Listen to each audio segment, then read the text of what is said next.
محمد توقیر Hyderabad India سے کپڑوں پر مختلف جانوروں کی کڑھائی کرنے کا حکم۔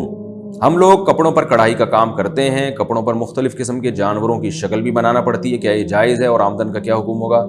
بالکل حرام ہے۔ جانور کا یا انسان کا چہرہ بنانا آنکھ ناک کے ساتھ اپنے ہاتھ سے بنانا، یہ تو وہ تصویر ہے جو بالکل اس میں تو کسی کا بھی اختلاف نہیں ہے۔ تو واضح تصویر جانور کے چہرے کی آپ کڑھائی میں نہیں بنا سکتے۔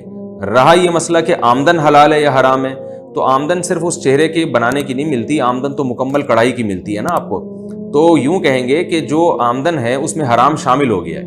آپ نے کپڑے پہ کڑھائی کی، زیادہ تر تو جائز تھی اس میں، لیکن جانور کے چہرہ بھی بنا دیا، تو یہ دیکھا جائے گا کہ اگر یہ چہرہ نہ بناتے تو پھر آپ کو کتنے پیسے ملتے، چہرہ بنانے کی وجہ سے کتنے پیسے مل رہے ہیں۔ تو جو اضافی پیسے ہیں وہ آپ کو صدقہ کرنے پڑیں گے، پوری آمدن حرام نہیں ہوگی، آمدن میں حرام شامل ہو گیا ہے۔ پھر بھی حساب نہیں بنتا تو اندازے سے کچھ رقم صدقہ کر دیں، لیکن یہ عمل آپ چھوڑ دیں، توبہ کریں، یہ جائز نہیں ہے۔